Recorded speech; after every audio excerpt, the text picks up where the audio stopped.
తెలంగాణ రాజకీయాల్ని కుదిపేస్తున్న phone tapping వ్యవహారం ప్రస్తుతం ఆంధ్రప్రదేశ్ రాజకీయాల్లోనూ సంచలనంగా మారబోతా ఉంది. మరి ఏదైతే తన ఫోన్ కూడా ట్యాప్ అయింది, ఈ విషయం తనకి ముందే తెలుసు అంటూ ఈ రోజున వైఎస్ షర్మిల చేసినటువంటి వ్యాఖ్యలు కూడా సంచలనంగా మారుతా ఉన్నాయి. మరి పూర్తిగా అసలు ఫోన్ ట్యాపింగ్ వ్యవహారం రాబోయేటువంటి రోజుల్లో ఏ రకమైనటువంటి పరిణామాలకి దారి తీసేటువంటి అవకాశం ఉంది, అసలు ఫోన్ ట్యాపింగ్ వ్యవహారం పైన జరుగుతున్నటువంటి రగడ ఏమిటి అనేటువంటి అంశాలు మనతో విశ్లేషించేందుకు సీనియర్ జర్నలిస్ట్ దుర్గా కుమార్ గారు ఉన్నారు. సార్ నమస్తే. నమస్తే సతీష్, మన రాకెట్ వీక్షకులకు కూడా. సార్, ముఖ్యంగా ఫోన్ ట్యాపింగ్ వ్యవహారం అనేది తెలంగాణలో మనం చూస్తూ ఉన్నాం. తెలంగాణ రాజకీయాల్లో ఒక కుదిపేస్తూ ఉంది. మరి అది ఇంకో పక్కన చూస్తే ఆంధ్రప్రదేశ్ రాజకీయాల్లో కూడా సంచలనంగా మారినటువంటి పరిస్థితి. అటు లోకేష్ గారు ఎన్నికలకి ముందే మనం చూసాం, తన ఫోన్ హ్యాక్ చేయడానికి ప్రయత్నించారు అనేటువంటిది ఒక మెయిల్ ద్వారా తనకి మెసేజ్ వచ్చింది అని ఆయన చెప్పటం.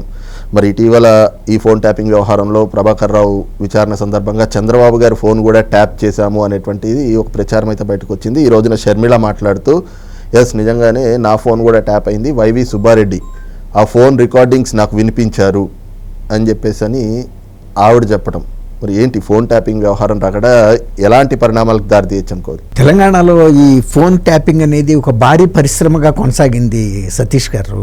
గతంలో ఇవాళ కొత్తగా ఫోన్ ట్యాపింగ్ వచ్చిందని నేను చెప్పట్లేదు.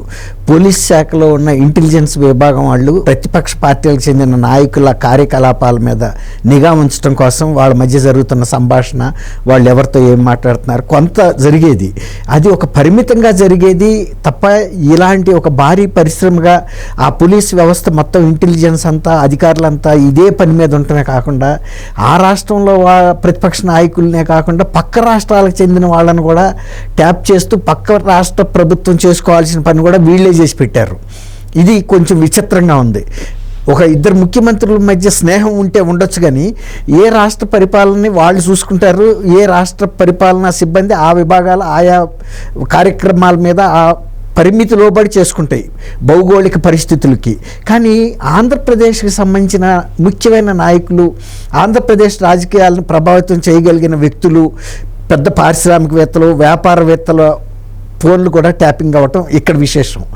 ఇది స్వామి కార్యం స్వకార్యం అన్నట్టుగా ప్రభుత్వానికేమో నాయకుల ఫోన్ ట్యాపింగ్ విశేషాలు వాళ్ళకిస్తూ, ఎవరైతే ఈ ఫోన్ ట్యాపింగ్లో ఉన్న ఉన్నత పోలీసు అధికారులు ఉన్నారో, ఉన్నతాధికారులు, వాళ్ళు పనిలో పనిగా బ్లాక్మెయిల్ చేసి ఈ బిల్డర్స్ని, వ్యాపారస్తుల్ని, పారిశ్రామికవేత్తల్ని, అలాంటి కొంత ఆర్థికంగా బలం కలిగిన వ్యక్తుల్ని వాళ్ళు బ్లాక్మెయిల్ చేసి వీళ్ళు కూడా డబ్బులు వసూలు చేసుకున్నారు. ఇక్కడ విశేషం ఏంటంటే అది అసలు చాలా భారీగా జరిగింది ఇది. అయితే ఇక్కడ కాంగ్రెస్లో ఇప్పుడు మన మహేష్ కుమార్ గౌడ్ పిసిసి ప్రెసిడెంట్ చెప్పిన పరిస్థితి వింటే, ఒక దాదాపు కాంగ్రెస్ నాయకులు 1000 మంది మీద, అంటే రాష్ట్ర స్థాయి నాయకుల కాకుండా జిల్లా స్థాయి నాయకుల ఫోన్లు కూడా ట్యాప్ చేశారనేది అర్థమవుతుంది. ఉదాహరణకి గద్వాల్ జిల్లా పరిషత్ చైర్పర్సన్గా ఉన్న సరిత గారి ఫోను, తర్వాత అప్పుడు మహేష్ కుమార్ గౌడ్, ఇలాంటి వాళ్ళందరికీ కూడా ట్యాప్ అయినట్టు ఆయన చెప్తున్నాడు. ఇంకోటి ఏంటంటే 2018లో జరిగిన తెలంగాణ ఎన్నికల్లో మా ఫోను ట్యాపింగ్ చేసి మా వ్యూహాలను కనుక బీఆర్ఎస్ పసిగట్టకపోతే అసలు మేము ఆ రోజునే గెలిచి ఉండేవాళ్ళం. మా వ్యూహాలన్నింటినీ నీరుగార్చి వీళ్ళు ప్రతి వ్యూహాలు వేసుకుని ఎక్కడెక్కడ మా బలాలు ఉన్నాయో వాటన్నిటినీ న్యూట్రలైజ్ చేసుకుని వీళ్ళు గెలవగలిగారు తప్ప, అంటే అధికారాన్ని దుర్వినియోగం చేశారు ఫోన్ ట్యాపింగ్ ద్వారా అనేది చాలా సంచలనమైనటువంటి వ్యాఖ్యలు చేయటం ఇది.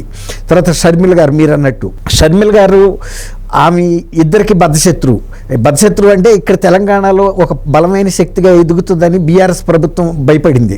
ఎందుకంటే ఆమె రాజశేఖర రెడ్డి గారి కుమార్తె. తర్వాత కాంగ్రెస్ అభిమానులు, బీఆర్ఎస్లో కూడా చాలామంది కాంగ్రెస్ అభిమానులు ఉన్నారు, రాజశేఖర రెడ్డి అభిమానులు ఉన్నారు. అట్లాగే అప్పటికి కాంగ్రెస్లో ఉన్న వాళ్ళంతా కూడా షర్మిల వైపు వెళ్తారేమో, ఎందుకంటే షర్మిల ఒక మహిళ. రెండోది ఏంటంటే రాజశేఖర రెడ్డి గారి అంశతో ఆ రకమైన చొరవతో వచ్చింది కాబట్టి కొంత వీళ్ళు భయపడ్డారు ఆమె ఒక శక్తిగా ఎదుగుతుంది అని. అందువల్ల ఆమె ఫోన్ని ట్యాప్ చేయటమే కాకుండా అసలు ఆమె ఎవరెవరితో ఇక్కడ తెలంగాణ నాయకులతో, ఏ పార్టీ నాయకులతో, అందరితోనే ఆమెకి సన్నిహిత సంబంధాలు ఉన్నాయి. ఎందుకంటే రాజశేఖర రెడ్డి గారి టైంలో చాలామంది ఇప్పుడు బీఆర్ఎస్ నాయకులు, ఇప్పుడు శ్రీనివాసరెడ్డి మంత్రిగా ఉన్న వ్యక్తి కూడా ఒకప్పుడు వైఎస్ఆర్సీపీ మీద ఖమ్మం నుంచి లోక్సభ నుంచి గెలిచిన విషయం కూడా మీకు తెలుసు. ఇలాంటి వ్యక్తులు చాలామంది ఉన్నారు పార్టీలో, అక్కడ ఆ పార్టీలో బీఆర్ఎస్లో కానీ కాంగ్రెస్లో కానీ. అందువల్ల ఆమె ఫోన్ ట్యాప్ అవటం పెద్ద విశేషం కాదు. ఆమె ఫోన్ ట్యాప్ చేయటంలో ఇంకొక ఉద్దేశం ఏంటంటే ఆమె జగన్మోహన్ రెడ్డి గారికి కూడా ఒక థ్రెట్గా మారింది. ఒకవేళ కనుక ఇక్కడ తెలంగాణలో కనుక ఆమె బలపడిందంటే ఆమె నెక్స్ట్ సూపు ఆంధ్రప్రదేశ్ మీదకి వెళ్తుంది. కాబట్టి ఆమెను ఇక్కడే బలహీనపరచాలి, ఇక్కడే దెబ్బ కొట్టాలని జగన్మోహన్ రెడ్డి కూడా కేసీఆర్ గారు వీళ్ళిద్దరికీ ఉన్న సాన్నిహిత్యంతో ఆ విధంగా జగన్మోహన్ రెడ్డికి కూడా సహాయం చేయాలి. అందులో జగన్మోహన్ రెడ్డి గారితో ఈమెకి ఆర్థిక సంబంధాలు కూడా విభేదాలు ఉన్నాయి. ఈ ఆర్థిక అంశాలకు సంబంధించి కానీ పార్టీ అంశాల గురించి కానీ ఇంకా వ్యక్తిగత అంశాలు ఎవరెవరితో ఏం మాట్లాడుతుంది అది జగన్మోహన్ రెడ్డికి సంబంధించినంత వరకు ఆయనకి పంపిస్తూ వచ్చారు. అట్లా మీరు ఇప్పుడు లోకేష్ గారి గురించి చెప్పారు. లోకేష్ గారికి ఐఫోన్ కంపెనీ నుంచి మెసేజ్ వచ్చింది, మెయిల్ వచ్చింది, మీ ఫోన్ని హ్యాక్ చేయడానికి ప్రయత్నాలు జరుగుతున్నాయి అనేది వాళ్ళు టెక్నికల్గా వాళ్ళు పట్టుకుని ఈయనకి అలర్ట్ ఇచ్చారు.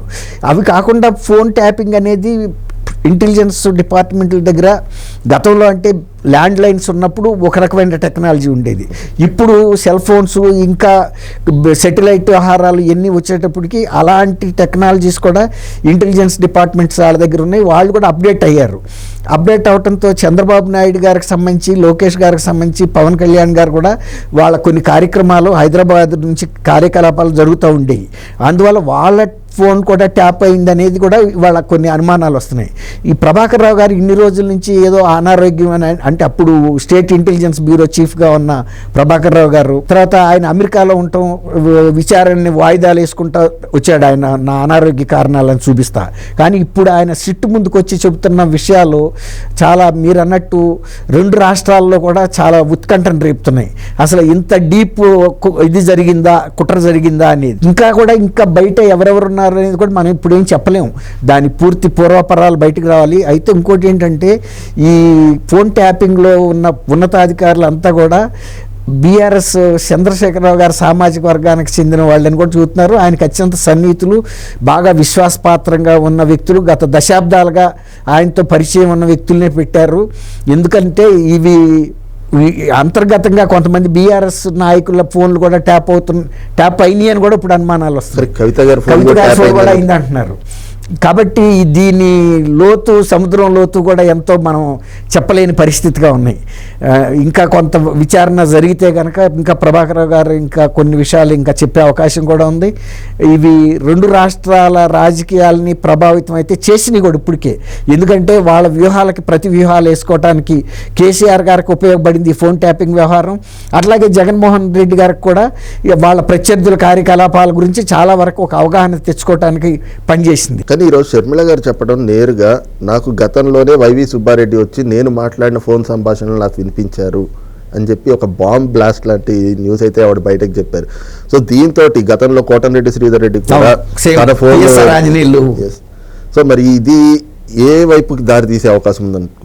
ఏ వైపుకి దారి తీసేదంటే సుబ్బారెడ్డి గారు ఎందుకు చెప్పాడంటే అప్పటికన్నా ఆ కార్యకలాపాలను కొంత నియంత్రించుకుంటుంది జగన్మోహన్ రెడ్డికి వ్యతిరేకంగా చేసుకోవటానికి. అంటే నువ్వు చేసే ప్రతి అంశం మా దగ్గరికి వస్తుంది, నువ్వు హైదరాబాద్లో ఉండి మాట్లాడినా, కడపలో ఉండి మాట్లాడినా, అంటే ఆమెకు ఒక బ్లాక్మెయిల్ టైప్గా చేశారనమాట. అది కొంత వాస్తవం, అది తీవ్రమైన అంశం. ఇప్పుడు సుబ్బారెడ్డి గారిని కూడా తెలంగాణ ప్రభుత్వంలో ఇప్పుడు జరుగుతున్న ఈ విచారణలో భాగం చేయాలి, పిలిపించాలి. ఆయన ఎవరి ద్వారా వచ్చింది ఇది అనేది కూడా బయటకు రావాల్సిన అంశం.